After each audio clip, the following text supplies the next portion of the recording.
¿No habría que hacer un esfuerzo para reproducir ahora el proyecto país y el proyecto Estado y tratar de acercar al Partido Socialista a una colaboración o a un pacto con el Partido Popular y viceversa, y no levantar muros como de repente el Partido Socialista ha decidido que quiere hacer? El problema es que yo creo que hemos tenido una Constitución que dura ya más de 45 años, pero el título octavo de la Constitución primero se ha quedado bastante antiguo, porque explica unas cosas de que hay que hacer por la vía rápida, por la vía lenta para ser autonomía, etcétera y tal. Y segundo, pues no responde a lo que verdaderamente debería haber sido, y sobre todo en la tradición del Partido Socialista, este país, que es un país federal, un régimen federal. Y tanto a izquierda como a la derecha tenemos casi una confederación española de derechas autónomas, y a la izquierda tenemos una cosa notable, que es la cogobernanza, que es uno de los inventos que a mí me parecen más tontos existentes, porque la gente, el gobierno del Estado no es una cogobernanza, es el gobierno federal el que gobierna el Estado, ¿no? Y yo recuerdo una conversación que tuvimos tú y yo, entre otros, con Ralph Dahrendorf, recién aprobada la Constitución. Ralph Dahrendorf, el famoso comisario europeo, sí, y politólogo internacional y tan respetado, que explicaba que el tema de las autonomías no podía funcionar si no se hacía federalmente. Si el gobierno federal no tenía unas obligaciones exclusivas y unos deberes y derechos exclusivos, y esos eran solo del gobierno federal, y además una presencia permanente y obvia en todos los estados federados o como autonomías o como quisiéramos llamarlos. ¿No crees tú que todas estas tensiones que estamos viviendo sobre, como decía el dictador Franco, la unidad y variedad de las tierras y pueblos de España, que yo cuando oigo ahora también a algunos dirigentes de izquierdas o nacionalistas hablar de la unidad y diversidad, y digo, pero si esto lo decía Franco en todos los discursos, ¿no? ¿No crees? Decía, prefiero una España roja que una España rota. Sí, pero no un partido socialdemócrata con la historia del Partido Socialista, en la estela de los partidos socialistas que ayudaron a la transición, el Partido Socialdemócrata sueco, Olof Palme, Willy Brandt, el Partido Socialista francés, Mitterrand, la alianza entre la democracia cristiana de Kohl, el socialismo de Mitterrand y el socialismo de Felipe González. ¿No habría que hacer un esfuerzo para reproducir ahora el proyecto país y el proyecto Estado, Estado europeo y Estado federal que había en el proceso constituyente, independientemente de quien esté en el gobierno, y tratar de acercar al Partido Socialista a una colaboración o a un pacto con el Partido Popular y viceversa, y no levantar muros como de repente el Partido Socialista ha decidido que quiere hacer? Estoy absolutamente convencido. A ver, el resultado de las últimas elecciones pide eso. Pues solo por hablar de la voluntad popular. Es decir, usted se tiene que poner de acuerdo.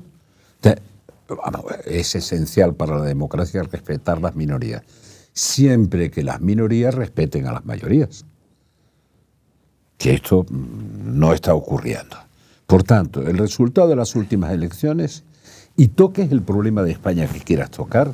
Tú has planteado el del federalismo, algunos matices, no porque no quiera el federalismo, sino que me parece que era el cierre lógico de esta evolución que ha sido el Estado de las autonomías, que no se podía definir, digo, sería tropo Sorbona desde el principio. Este es el diseño definitivo.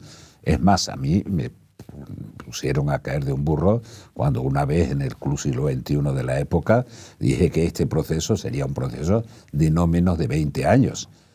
Bueno, entonces todo el mundo creía que eso era una barbaridad y tal. Bueno, pues sí. El proceso prácticamente hay que cerrarlo. Y hay que cerrarlo con algunas correcciones a lo que dice. Hay que cerrarlo con un plantel federal. El federalismo no es tan igualitario en el sentido de que no haya elementos de diferenciación. Es siempre asimétrico en todos los países federales. En todos los países donde se produce el federalismo. Pero realmente el cierre de esto es un proyecto federal, que es lo que consta en el último Congreso del partido también, del Partido Socialista. Otra cosa es que se esté prestando atención a eso o a otras bagatelas, pero a eso no se le está prestando atención. Por tanto, ese sería el cierre lógico. Ahora bien, es verdad que hay algunas confusiones. Cuando se habla de cogobernanza, todos los gobiernos dentro del espacio europeo son multinivel.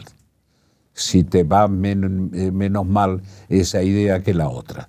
Pero en cualquier tema que toques, dice, vamos a ver, que la migración es una competencia estatal, no cabe duda. Pero es que ahora es una competencia también europea. Es supraestatal. Se ha llegado a un acuerdo para que el compromiso de los flujos migratorios trascienda el nivel nacional.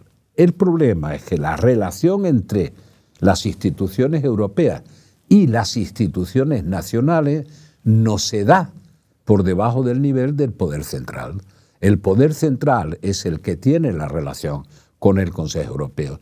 El Consejo Europeo no se relaciona con una autonomía, no se relaciona. Es más, cuando hay algún fallo, no pide cuentas a la autonomía, pide cuentas al poder central, al Estado, al poder central, España como Estado-nación.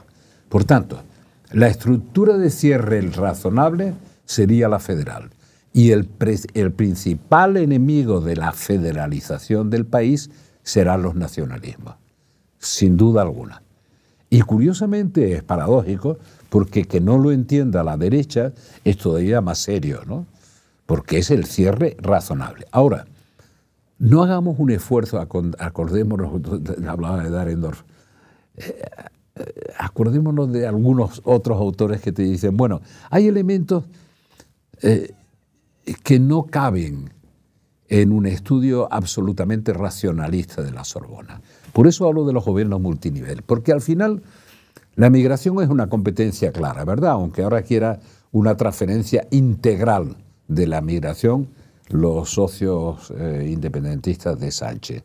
No los dos, pero uno, Junts, que parece que es el que más aprieta en eso. Pero al final con el emigrante se encuentra el alcalde.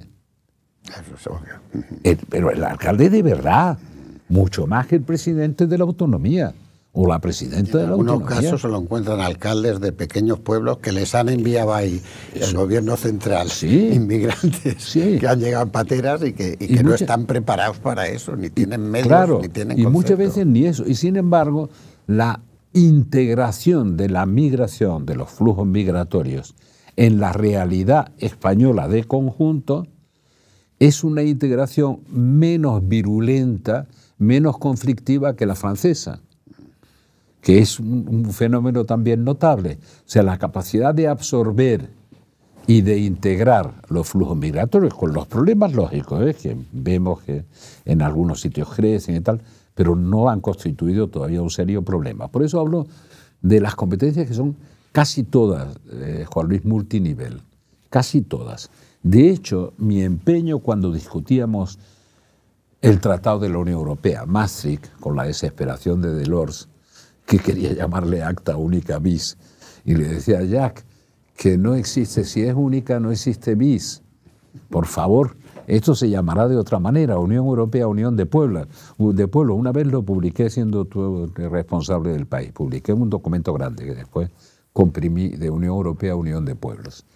Por tanto, en la construcción europea yo introduje, y me atribuyen el mérito, pero no la idea, introduje el tema de la ciudadanía europea. Pues si tú compartes soberanía con otros países, ese compartir soberanía tiene que tener por debajo un demos que defina lo que estás compartiendo desde el punto de vista soberano. Y ese demos, que son la ciudadanía, me llevó a proponer introducir el elemento de ciudadanía europea, que no era una idea nuestra, era una idea, como siempre, italiana, que conceptualizan maravillosamente bien y ejecutan pues, relativamente mal. Por tanto, estaba flotando esa idea que nosotros empezamos a aterrizar con muchas dificultades, porque ha tenido un recorrido corto. Por tanto, sobre todo lo que quiero referirme es a la idea que era también muy de Delors, o puede ser, digamos, de la mentalidad de Pepe Borrell, ¿no? Dice, el racionalismo es decir, esto es del Estado y solo del Estado. Esto es de la autonomía y solo de la autonomía. No suele ser verdad. Además, cuando emerge un nuevo poder en la descentralización que supone las autonomías, ese poder es el más legítimo porque es el nuevo. Y vive de chupar poder del poder central y de chupar poder de los ayuntamientos. Se interfiere en todo para llenarse de poder. Pero en todo caso, no es totalmente racionalizable en los términos de decir hasta aquí llega esta competencia, hasta aquí llega esta competencia. Siempre hay problemas multinivel. Siempre hay problemas multinivel en todo.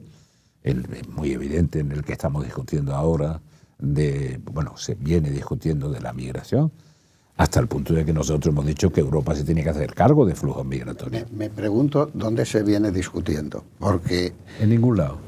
Es que este es el problema, ¿no? O sea, yo veo, además ahora que tengo una vida más tranquila de jubilado, me veo prácticamente todos los plenos del Congreso y veo cómo se insultan unos a otros, cómo se echan la culpa unos a otros, y resulta que Europa se está rearmando frente a la posibilidad de una guerra mundial, que en Ucrania llevamos más de 2 años de guerra, no se sabe cuántos cientos de miles o más de 100.000 muertos, en una guerra que parece no tener fin y en la que Europa dice que la va a perder Putin, y en la que muchos piensan que si la pierde Putin, Putin tirará un cohete táctico en alguna zona del Mar Negro o lo que sea. Hay una situación imposible en Oriente Medio, después del ataque terrorista de Hamas, lo que es un auténtico genocidio ya casi prácticamente en Gaza,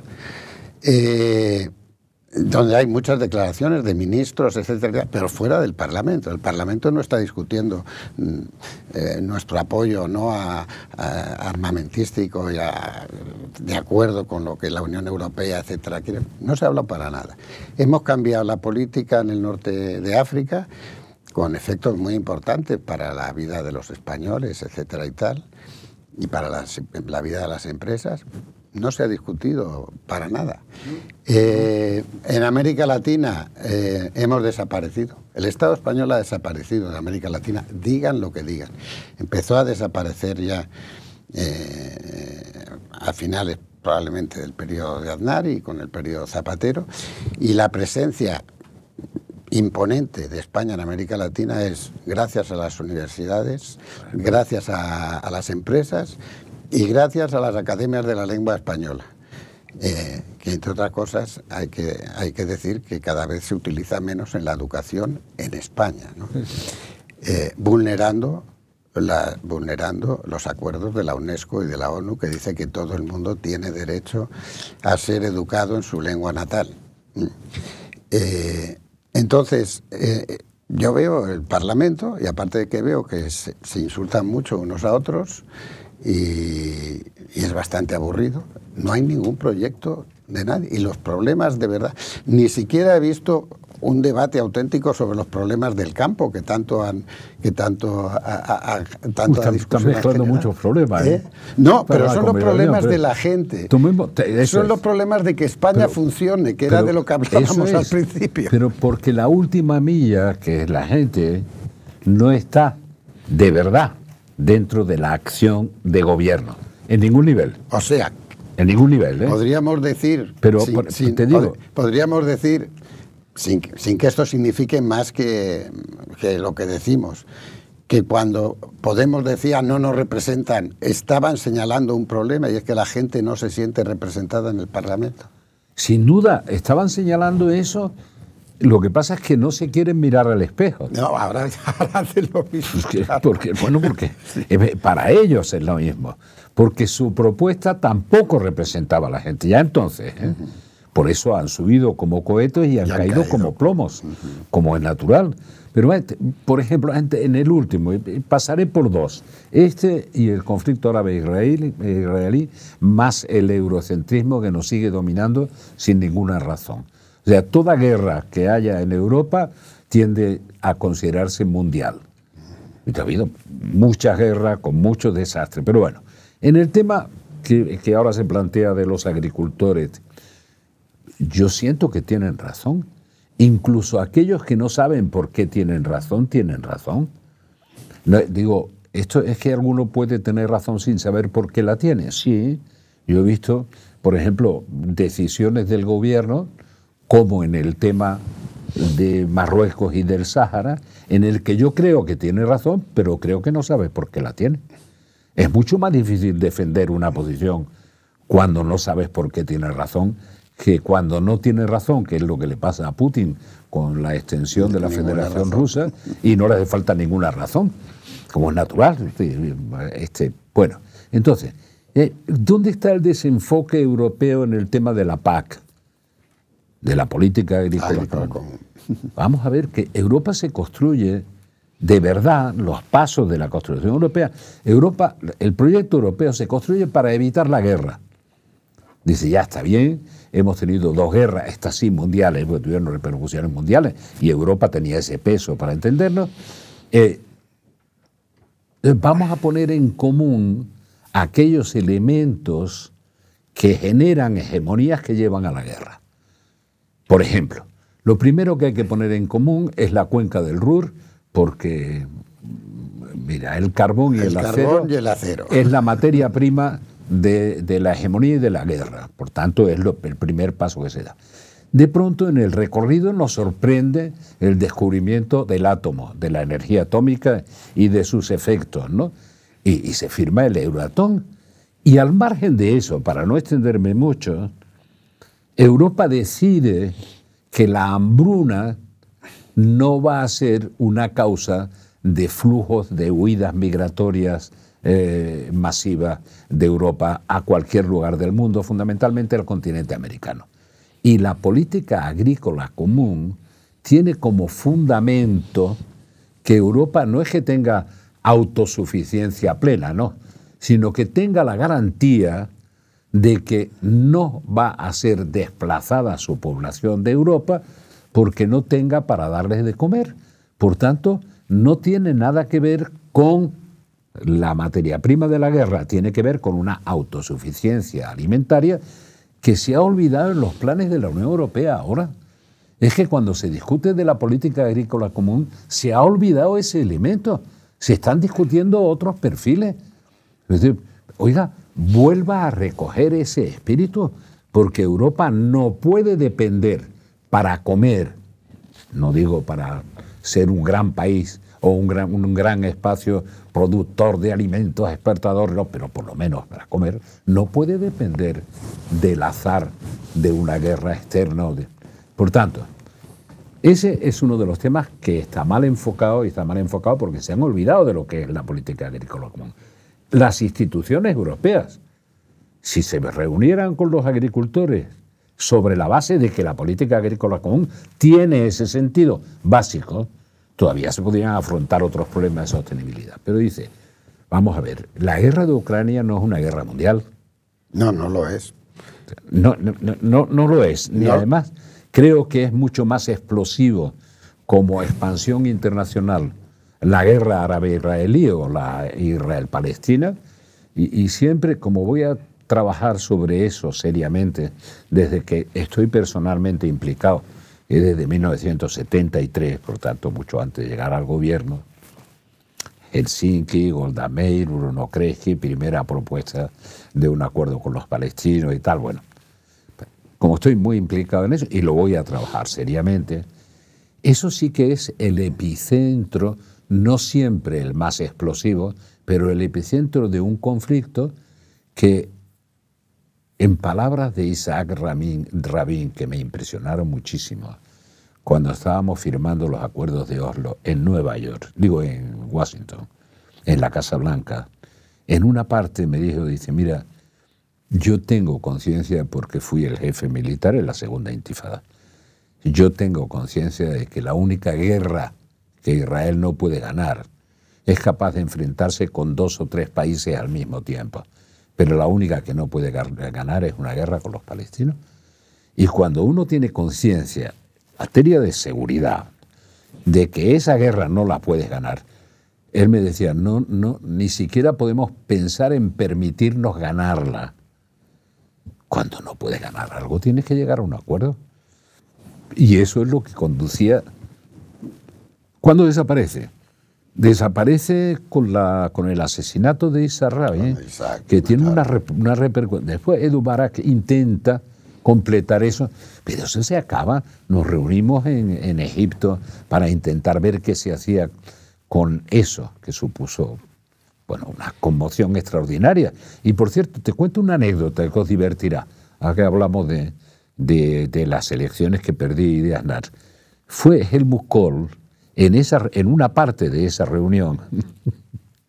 Me acuerdo de Margaret Thatcher cómo se comportaba con Simón Pérez, y le decía, mire usted, que usted esté triste tiene derecho a estar triste, pero usted no puede dar esa imagen de tristeza. Era muy típico de... Pero Helmut Kohl me dijo una cosa fantástica, me dijo, oye, estamos en mayo, estamos en una situación dramática, y dice, no parece que avance tu sustitución en el gobierno. Y dice, ¿por qué no pactas tú el gobierno? Porque al final es que has perdido por nada. Puedes tener una mayoría sustitutiva o que sustituya a la que Pujol llamaba derecha castellana. Dice, pues, al final puedes recomponer un acuerdo y poder gobernar. Él expresaba más un deseo, una realidad. Digo, no, he perdido, le toca gobernar a la derecha y haré lo posible porque eso sea así. Que nos trae, sin dejar el conflicto árabe-israelí, que nos trae a una situación como la actual, es que nunca, yo he peleado siempre por ganar, siempre es siempre. Y cuando he terminado mi compromiso, mi mandato, lo que sea, he tomado la decisión que he querido. Pero en todo caso, nunca he gobernado para que no gobierne otro. Para eso no. Yo no he creado muros de eso como ha creado este gobierno, el gobierno de Pedro Sánchez. No he creado muros para eso. Porque yo creo que la derrota tiene que ser aceptable democráticamente. Si no es aceptable, se rompen las reglas de juego. Entonces, tú no puedes hacer la derrota inaceptable. Por tanto, en eso estoy claro. Y vuelvo al conflicto árabe-israelí. Ese sí tiene un potencial explosivo de conflicto internacional. No ha sido el conflicto más grave de Oriente Próximo y de Oriente Medio. Durante muchos años incluso se ha olvidado, porque teníamos la guerra de Irak, teníamos la guerra de Siria, teníamos el Estado Islámico.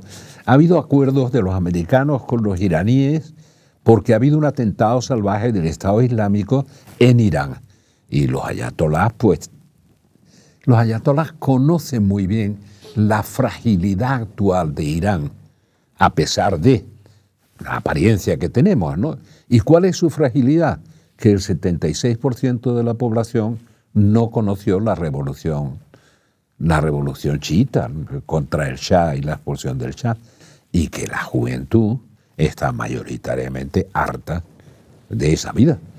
Y ellos saben que tienen ahí un... Por eso te quería decir, o sea, yo tengo la sensación que en el Parlamento español, primero, nadie conoce a sus representantes. Yo no sé quiénes son mis representantes a los que he votado, porque los representantes son representantes del poder de las cúpulas de los partidos, o sea, y por lo tanto tampoco los representantes conocen a sus electores, porque lo que tienen que conocer y cuidar es a los jefes. Hace ya tiempo que tú y yo hemos hablado de la necesidad simplemente de que las listas fueran abiertas. No se trata de eliminar el poder de los partidos, pero que yo pueda tachar a aquel socialista que no me gusta. Eso informáticamente hoy es tan fácil. Es muy fácil y eso mejoraría la representación, ¿no?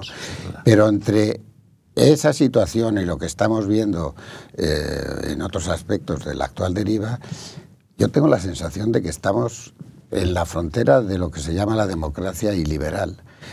Y la democracia iliberal es una democracia que, utilizando las herramientas y los sistemas de la democracia, camina hacia, no sé si la autocracia o hacia un gobierno completamente apartado de la representación política. Yo creo que esto es un problema en toda Europa. Y en toda Europa, para mí el problema mayor es que los partidos socialdemocráticos están o disminuyendo o han desaparecido. Hemos citado antes a los que de alguna manera fueron nuestros maestros, Olof Palme, Willy Brandt, Mitterrand.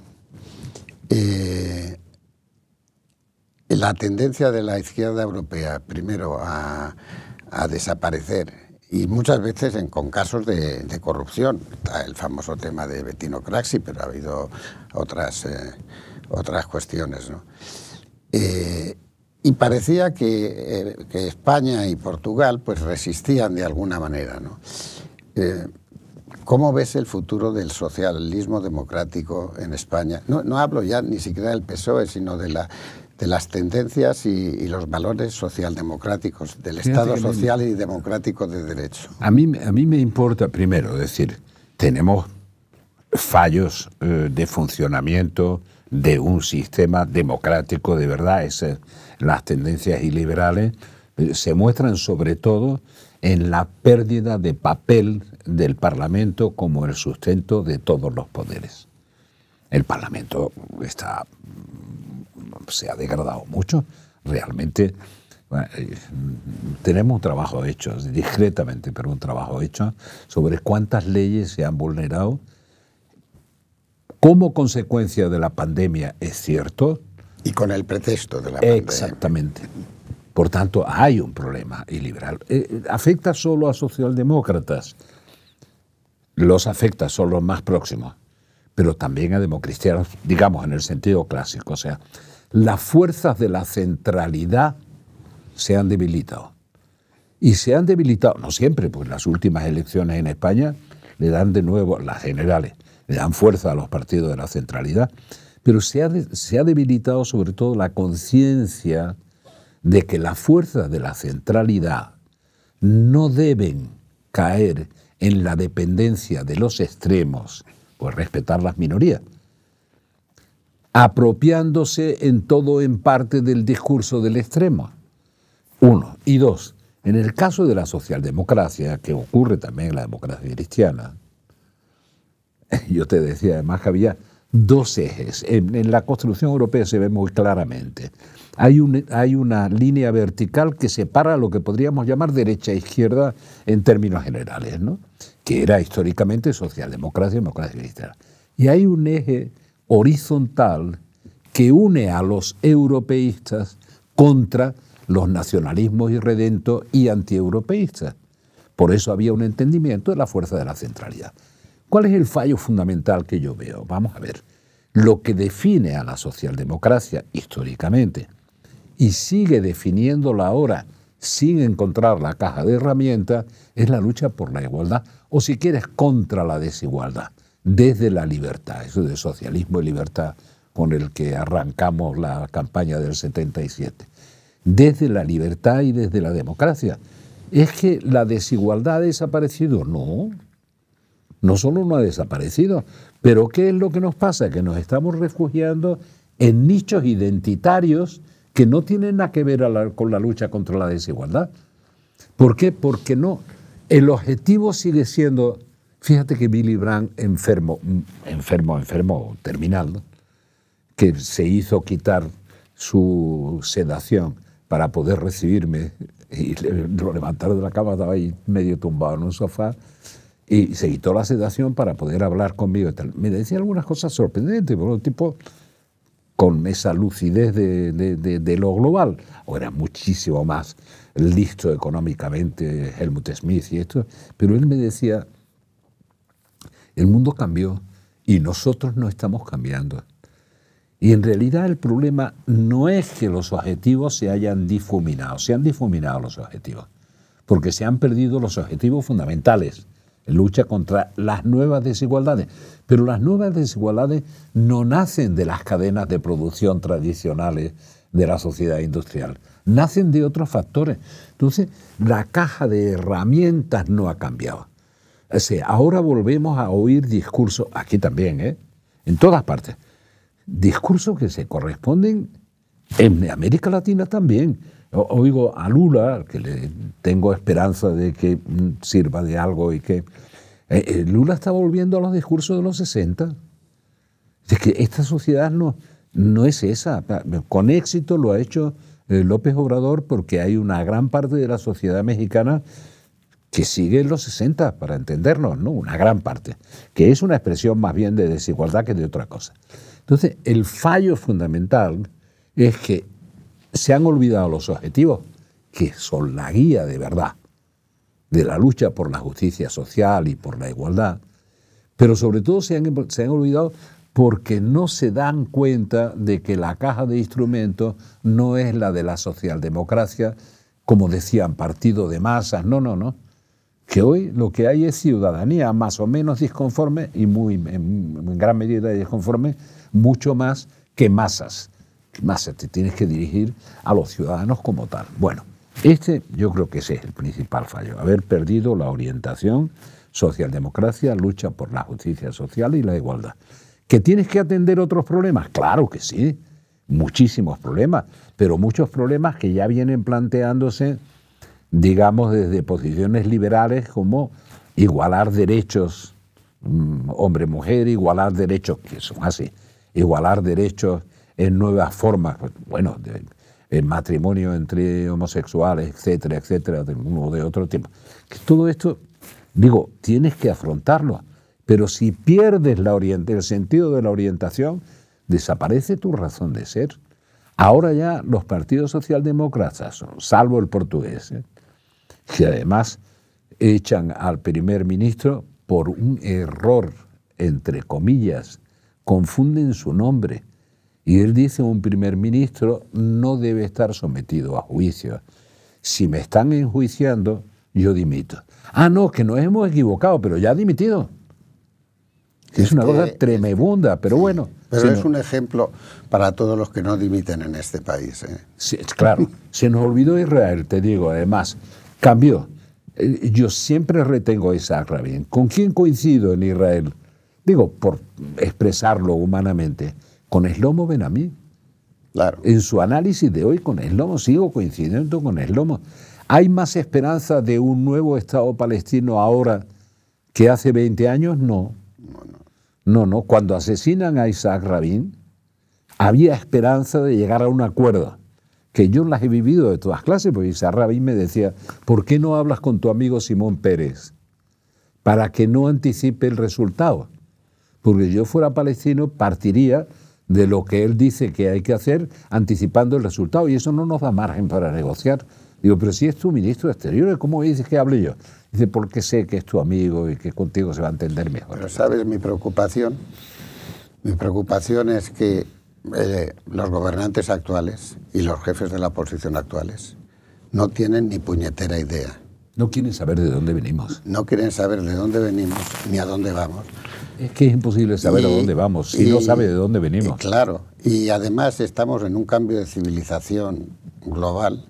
Sí. La democracia es fruto de la sociedad industrial, de alguna manera, y de la Ilustración, sí. y en cierta medida, ¿no? Y los sistemas de representación están en crisis en todo el mundo. No hay más que ver lo que está pasando en los Estados Unidos de Norteamérica, teóricamente la primera democracia, y lo que está pasando con la formación de opinión pública. Yo quisiera que con estas conversaciones que vamos a tener con los protagonistas, no solo políticos, culturales, artísticos, etcétera, de la democracia, las nuevas generaciones aprendan de lo que han hecho sus padres o sus abuelos, sus madres o sus abuelas.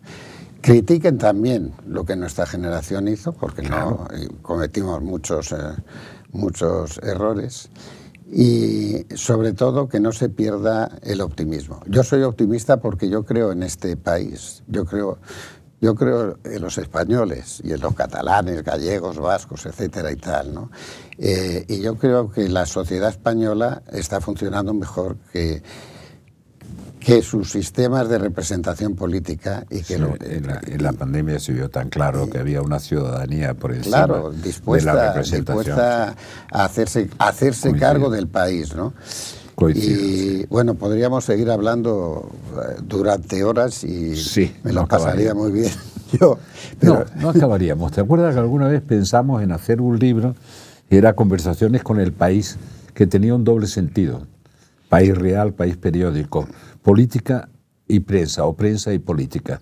Esa era la idea del libro. Hubiera sido, bueno, 100 portadas del país que era, pues ya no es el país. Digamos que el país ya no es el país, eso es. El Partido Socialista Obrero Español ya no es el Partido Socialista Obrero Español. Y la democracia española ya no es lo que era la democracia, de la reconciliación, ¿no? Ahora, debo decirte, yo defiendo, es lo único que me he vuelto radical, más bien de ir a la raíz, pero radical también en el sentido de lucha, es en la defensa de los valores de la democracia, porque no es el mejor de los sistemas, es el menos malo. Nada que lo sustituya me parece más satisfactorio. Es verdad que el otro día leí un trabajo muy bonito de crítica de los fallos de la democracia actual, que se llamaba Eficracia. Dice, ¿por qué falla? Falta eficacia en el proceso de toma de decisiones. Es que aquí el proceso de toma de decisiones se ha perturbado. A ver, no debería decirlo aquí porque esta casa está metida en no sé cuántos estudios. Nosotros tenemos 10.000 folios, 10.000 folios en soporte papel que analiza la cantidad de vulneraciones del proceso de toma de decisiones y del proceso normativo desde la pandemia para acá. Y yo alguna vez recuerdo que Fernández Vara le dije, oye, alguna vez acabará la excepcionalidad, ¿verdad?, la emergencia. Y en el momento que acabe la emergencia, yo te voy a pedir, por favor, que vayas al Parlamento, que presente todo lo que se ha hecho durante la emergencia y lo que es de la emergencia se analice y lo demás que se ha colado con la emergencia se revise y se discuta. Bueno, yo soy optimista, como digo, porque creo en los ciudadanos y las ciudadanas, para que no me acuse de utilizar el masculino inclusivo. Te agradezco mucho esta conversación que pretende inaugurar una serie de conversaciones con aquellos que no buscamos nada personal, porque ya nada personal nos puede interesar, y que lo que queremos es defender de verdad la democracia social y de derecho para este país. Tenemos más ciudadanía que políticos, así que por eso confío yo. Muchas gracias.